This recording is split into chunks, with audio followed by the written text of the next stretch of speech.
Some Broncos. I thought we kind of came up with an interesting topic before we went to break. As a whole here, this draft was feeling like a George Payton draft. I could tell you why I think that, but last year was the Sean Payton draft, and that's kind of clearly obvious with the selection Mr. Bo Nix. Yeah, with the selection of Bo Nix, which you were all over. That was, that's kind of, I'd say, Cecil, you downplayed some of this stuff. You were pretty successful with Bo Nix to a point where you can call it some of your best work. Well, the truth is one thing and one thing only. The truth is the light. Bo Nix is the truth. Bo Nix is the truth. And we're all about Broncos country. We're all about Sean Payton getting it done because there's only two sides to this thing. Yeah. It's God's side and the other side. And we don't care nothing about the other side. Period. You could almost say that some of your stuff is, you're a pastor at the First Church of Nothing But the Truth, Cecil. So. Let's raise an offering. For George Payton or Sean Payton? Who ran this draft? You tell me. George. Why? How? Was it just the way that it shook out? Sean got R.J. Harvey. Okay. Barron pick is a no-brainer. And it's funny that those in the Denver media that didn't like the Barron pick quickly deleted their tweets or are backtracking now because that's the worst take of all time. Barron's a stud. I love He's the pick. Immediate impact guy. Leader? Immediate starter. Leader. Versatile. Nickel, dime, outside corner, anywhere you want him. Playing at safety if you want. Cease, I love that stuff. All of that stuff. Hear the guy talk. Go listen to the intro presser. Eloquent. It matters. My mama never have to work again stuff. He I mean, put him on that speakerphone so he could thank the entire staff in the room. I just think that stuff is really special. Shows the absolute maturity of a kid. Yeah. I think they got high character. I think they got a dog in him, and I know he was drafted in the 20s, but there was a grade of him in around the 10s. Who was drafted at 10? He's not going to be Patrick Surtain or Micah Parsons, but you can say he was projected and kind of had a grade along those guys, which that excites me. Yeah, absolutely it should excites excite you 1,000% because this is a playmaker for the Broncos. So Barron pick, no-brainer.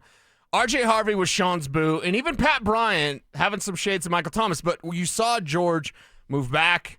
Every pick but Barron they moved back for. Yeah. Every pick but Barron there was a trade involved. Did that bother you at all? A little bit. Sometimes because I'm live on the air during the draft for all 3 days, and I'm just you get excited. Here comes the Broncos. Here comes the Broncos. Oh, God, they traded.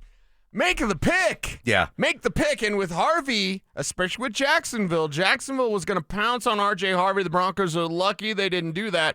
Jacksonville rolled the dice that he could be there, and they lost because Sean Payton wanted him. So this was a George draft with all those trades. That's George getting his more darts philosophy, but also at the same time placating, and helping out Sean Payton so that he, he's happy at the end of the day. That right? That's what you want. You want a happy Sean Payton. Trading back doesn't bother me. There was Doesn't bother you at all? No, not really. Because I look at it like if you're trading back, then there's 5 or 6 spots. There's 7 or 8 guys they like, and then you're adding the capital maybe later on for you to move up to grab a guy. And it's just to be flexible like that says a lot. You're not reaching for guys. You're not. It shows you're flexible. Like Sean Payton likes guys who could do lots of different things. Well, I like a front office who's willing to do lots of different things and is really flexible like they show to be. There was a draft that we covered a long time ago where, it's all the hype in the world. Dove Valley, we're eating good. They're feeding us. Your usual draft, Nick. I'm there working with Arnie and Pat Graham for the Associated Press. I don't know if you've heard of them. I don't know if you've heard of them. They're only the world's largest and oldest news organization. No big deal. And they traded out of the first round. There was no pick that day. Yeah. And the next day they took Derek Wolfe. Yeah. And ended up being, one of those 10 most important guys on winning a Super Bowl championship. Derek Wolfe was that guy, and Derek Wolfe was obviously one of Elway's. So you mentioned Super Bowl championship. Yeah. Now is where I'm going to get in your kitchen a little bit. Uh-oh. You said Super Bowl window. Kev's going to get in your kitchen too here. Kev, when is the Broncos Super Bowl window? When does it open? Now. Or it's been open. Yeah. And why? Because of Bo Nix. Okay. So, Danny, why do you say in a couple years their Super Bowl window is going to be open? Brother, it's now. Okay. It's now. This is now. You draft R.J. Harvey for now. You draft Pat Bryant for now. The day 3 picks, whatever, punter, whatever. But you draft Barron for now. It's go time.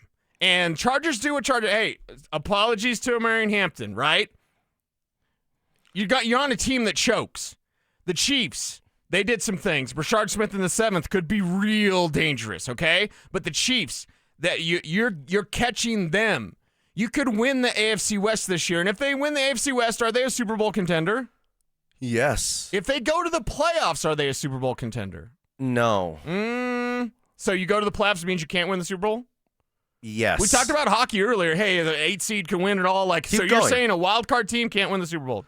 Non-division winning wild card team. This wild card team. What about this year? Because Greg Penner told our very own Andrew Mason, if they go back to the wild card and lose again, it's a disappointment. I listen. Progress needs to be made. Progress is Super Bowl contender. I love what you guys are saying. You don't believe it? You got a pretty mouth when you talk like that. But to put the Broncos in an AFC championship kind of talk, they're not there. It seems strong they're to not me. There. Well, let me give you a comp. I'd say what the Texans have done over the past couple years: come back to legitimacy almost overnight, winning 10 or 11 games and making the playoffs instantly because you have a legitimate coach and quarterback. The next year felt like a little bit of a sophomore slump for CJ Stroud. What do? They go win a playoff game now. And then they're right there on the cusp of an AFC championship. That's who and what I think the Broncos are going to be. So I'll say this. The championship window opens when you do have that quarterback. But if we're going to kind of keep it real on the reels, if you want to project to an AFC championship, experience this year, I'm all for it. I love it. And you know what am I doing here? I'm going all in. I'm with you guys. You're pushing the chips in. Yeah, but I'm not going to add T. Higgins and mortgage the real future to try to speed it up or Bai says, put it in the microwave to make it kind of cook quicker. The natural progression of who and what this Broncos team kind of is and is becoming is just 2 steps forward, 1 step back. And I love it. I'm about it. I'm a believer in Sean and George Payton. I'm a believer in Bo Nix. I like the young talent. I think that the Broncos were a bottom 10 talented team in the NFL at the start of last season. And now, say with this class, what they've become. The development of this class. Now they're maybe a top 12 or top 10. And you know what I want? I want it more than anything. I want Buffalo. And I want it in Buffalo. Being here would be great. Playoff game here, because if you win the division, you're going to get a playoff game at home, right? Yeah. But you're not facing Buffalo in that round. Sure. Because they're likely to win the AFC East. Absolutely. Newsflash, Miami didn't do anything. Patriots didn't do enough. They're on the come up. Patriots are about where the Broncos were last year. We'll see if they can make the wild card. But I want Buffalo. I want to go back to Buffalo, and I want to ram it down their throat with R.J. Harvey. I want Cortland Sutton out there not dropping passes. Court let you down in the wild card. Court let you down. But now, this is how I get my preacher hat on again. Now is a time to believe that this team can do it. Because here's the thing. And you may not believe this, not you specifically, but some of you out there may not believe this. But you should. Inside that building at Broncos Park, powered by Common Spirit, do they think they're Windows 2 years from now? No, they do not. Sean Payton, George Payton, Greg Penner, do those 3 men think, hey, in a couple years we're going to be... No. They think right now. So if they think right now, brother, I'm going to think right now, because you have Bo Nix, and the time can be right now. Where we could all agree is that a legacy crown jewel brand like the Denver Broncos are now back in a place where the expectations are winning your division and conference championships. Okay? Conference championships, AFC championships, that's the prize. The eye is on the prize. Do I think we're maybe this much of a little bit of a gap from getting there? I do. But do you know what now? We beat the Bills now. We beat the Chiefs now. We're ascending. There's going to be people, national talking heads, who are going to have the Broncos. Colin Coward's going to be my Man, Super Bowl on a sleeper. pedestal. My And Super Bowl dark horse is the Denver Broncos. I guarantee you, Colin Coward's going to do that.